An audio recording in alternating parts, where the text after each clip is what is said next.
Viewers, আজকে দেখুন যে কি পরিমাণ রোদ। তো এই রোদের ভিতরে আজকে আপনাদের সামনে একটা নতুন ভিডিও নিয়ে হাজির হচ্ছি। তো আশা করি সবাই ভালো আছেন। দেখেন যে কি পরিমাণ রোদ আজকে, যে এই পরিস্থিতিতে কবুতরগুলিকে গোসল দেওয়া বাঞ্ছনীয়, অবশ্যই বাঞ্ছনীয়। দেখেন আমরা পানি দিয়ে দিয়েছি ট্রেতে, তারা যে যার মতন গোসল করে নিচ্ছে। তো এখন যদি গোসল না দেই তাহলে তাদের অনেক সমস্যা হতে পারে, ঠান্ডা লেগে যেতে পারে। তাছাড়া কবুতরের চোখে যে পানি আসার প্রধান কারণ হচ্ছে রোদ এবং গরম। তো এই গরম থেকে বাঁচানোর জন্য কবুতরকে অবশ্যই গোসল দিতে হবে। দেখেন আমি আমার কবুতরকে গোসল দিচ্ছি। তো চলেন আমরা দেখি আমাদের অন্য যে কবুতরগুলোর কি অবস্থা, চলেন আমরা দেখে আসি। দেখেন দেখেন কবুতরগুলো গোসল করে উপরে উঠে গা শুকাচ্ছে। এই দেখেন, এই যে আমাদের রেসার মাদি কবুতর, তার কোলে অলরেডি বাচ্চা চলে আসছে। আপনারা অনেকে জিজ্ঞেস করছিলেন যে বাচ্চা ফুটছে কিনা। হ্যাঁ, আলহামদুলিল্লাহ বাচ্চা ফুটে গেছে। তো এই দেখেন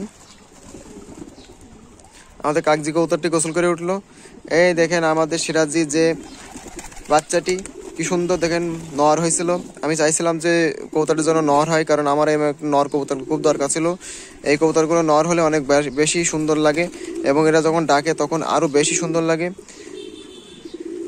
আলহামদুলিল্লাহ কবুতরটি নর হয়েছে। আপনারা সবাই জানাবেন যে কিভাবে তার সাথে কোন ধরনের মাদি জোর দিলে অনেক সুন্দর সুন্দর বাচ্চা আসবে, এবং আপনারা অনেকে এই ধরনের বাচ্চাগুলো পছন্দ করেন, অনেকে নিতে চাইছেন। তো বিভিন্ন ধরনের কালেকশন আমাদের কাছে ইনশাল্লাহ আছে, আমরা ইনশাল্লাহ সব রকম দিতে পারবো, তবে আমাদের সময় দিতে হবে।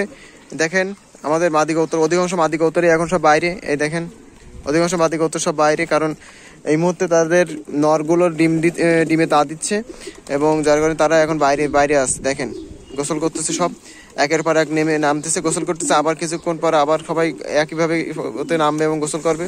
তো গোসল দেওয়াটা এখন খুবই দরকার, আমরা গোসল দিয়ে দিচ্ছি। অনেকে পানিতে আপনারা পটাশ কিংবা ফিটকিরি ইউজ করেন, তো করবেন, কোনো সমস্যা না।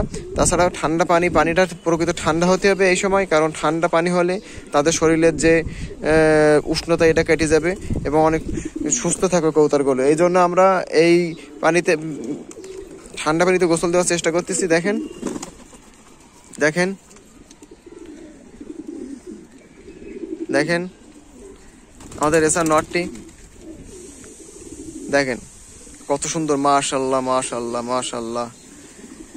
এভাবে তারা ডেকে যাক, সুস্থ থাকুক। দেখেন দেখেন এই দেখেন আমাদের যে যে রেসার নরটি আমরা ছেড়ে দিয়েছিলাম কালকে, কারণ ছেড়ে দেওয়া কবুতরগুলো হঠাৎ করে বেঁধে ফেলে তারা আনইজি হয়ে যায়, তারা মানসিকভাবে ভেঙে পড়ে। এই জন্য আমরা ছেড়ে দিয়েছিলাম। এখন দেখেন কবুতরটা গোসল করে সে গা শুকাচ্ছে। তো চলুন আমরা দেখি আমাদের সেই রেসার মাদিটার কি অবস্থা।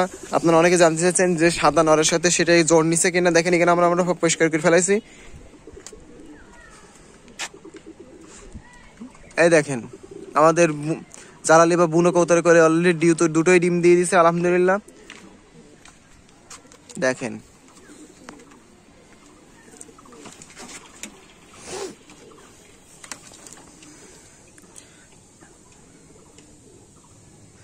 দেখেন আমি মনে করতেছি জোড়াটা অনেক সুন্দর হবে, তবে মাদিটা অনেক বেশি ছটফট করতেছে বাইরে যাওয়ার জন্য।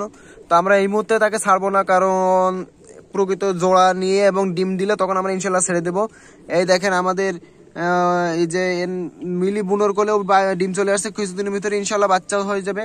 তাছাড়া আমাদের নতুন যে কবুতর, এই দেখেন এর কোলেও ডিম আছে, ইনশাল্লাহ খুব তাড়াতাড়ি বাচ্চা ফুটে যাবে ইনশাআল্লাহ। আপনারা সবাই দোয়া রাখবেন আমাদের কবুতরগুলো যাতে সুন্দর করে বাচ্চা ফুটে তাদের বাচ্চাগুলো বড় করতে পারে। তাছাড়া আমাদের এখানে প্রায় জায়গাটা আমরা ক্লিয়ার করে ফেলাইছি, কারণ এখানে কবুতর আসবে কিছুদিনের ভিতরে, সব কবুতর এর মধ্যে ঢুকে যাবে ইনশাআল্লাহ। তো আমরা এখানে এর ভিতরে আমরা কিছুদিন পরে আরো বেশ কিছু টপ দেবো, এইসব জায়গায় সুন্দর করে দাঁড়ানোর জায়গাটা করে দেবো ইনশাআল্লাহ। তো সবাই আমাদের জন্য দোয়া রাখবেন এবং জানাবেন যে আমাদের কবুতরগুলো আপনাদের কেমন লাগে। অবশ্যই আমাদের চ্যানেলটি সাপোর্ট করবেন। আপনাদের সাপোর্ট যত বেশি আমাদের সাপোর্ট করবেন, তত আমরা অনেক নতুন সুন্দর সুন্দর ভিডিও নিয়ে আপনাদের সামনে আসতে পারবো। আপনাদের উৎসাহ আমাদের প্রেরণা ইনশাআল্লাহ অনেক সুন্দর হবে। আপনারা আমাদের সাপোর্ট করবেন এবং আমাদের ভিডিওগুলোতে অবশ্যই লাইক করবেন। তো সবাই ভালো থাকুন, সুস্থ থাকুন। সবাইকে মাহে রমজানের শুভেচ্ছা জানিয়ে আমি আমার ভিডিও আজ এখানে শেষ করছি। আসসালামু আলাইকুম।